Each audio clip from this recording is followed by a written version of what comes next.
comedian, joining us this morning. As we look back on this incident from the Academy Awards, we touched on it a couple of minutes ago. David, hello again. So I was just getting your thoughts on the Will Smith. Well, thank you. Thank you. I've been hanging around the whole morning. The Will Smith Chris Rock slap. You were telling me, and I had to move away from you quickly, about what is funny for one is not funny for other. But I don't know if you told me if you think it was justified. You were telling me about Will Smith's book. So, well, with Will Smith talks about his own history with one, he felt like he was a coward because his dad used to beat up his mom in front of him and he couldn't do anything when he was a child, right?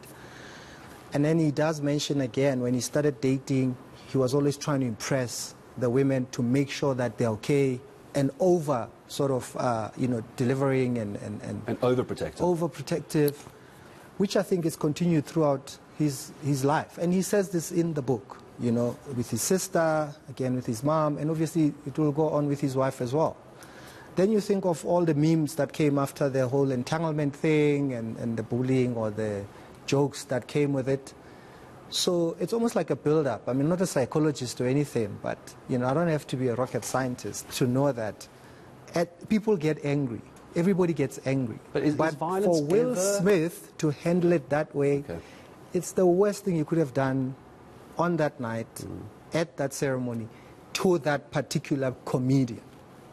Everything about this is so sideways and wrong, and it could have been handled better. These people are family friends. They've known each other in the industry forever. He could have called him to the side. He could have even protested and took his wife and left. He could have used his acceptance speech to have a jab back at Chris Rock. He's a former comedian And the himself. fact that he has apologized does tell you that he realizes what he did was totally wrong. So here's why I wanted to chat to a high-profile comedian like yourself. You watch the incident. We all have millions of times. The memes are there. Is it changing how you're going to do your job now? No, it's not. And it's for exactly that fact. So the Oscars are a live award ceremony that's broadcast to people all over the world, right? I advertise my show, you buy tickets, you come into my space. If then I'm on the Oscars or at the SAFTAs, then I'll toe the line, I'll walk on eggs here and there. But you have kind of asked me to be there because I'm a comedian. I could pick up one or two things that were not in the script. There was no audience when you rehearse. Now you arrive, Oscar Pistorius is sitting on the front row. I'm not going to act like he's not there. You know what I mean? People almost expect you to do something with it, don't they? And in a way, it's the setup is there. She has no hair. She's in the front row. It's a film ceremony. Your first reference is going to be G.I. Jane. It doesn't matter whether it was Jada sitting there or a black woman. If there was a woman with no hair sitting in the front row, your first reference as a comedian will be a G.I. Jane joke. Are you not worried? I need to start saying goodbye to you in a moment, David, and I still want to talk about your upcoming tours. Are you not worried that this is going to inspire someone in the audience who wants to now get some airtime on social media to start doing this sort of stuff? That's the danger of it. People will try, but South African comedy audiences are slightly different and much more open. We're quite robust. We're much more risky than what the international comedians are doing. So when they come here, they have more freedom.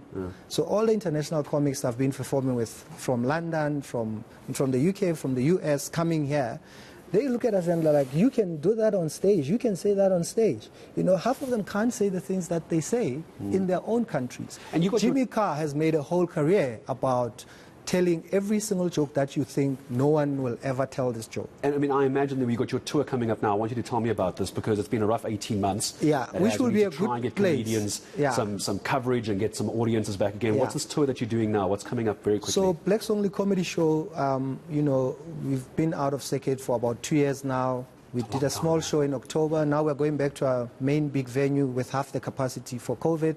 May 13th, 14th, we're doing comedy shows Friday, Saturday at Empress Palace. May 15th, we're doing a big music festival. We've done a Blacks Only Comedy Weekend before. So 3 days, comedy, music, fashion, food.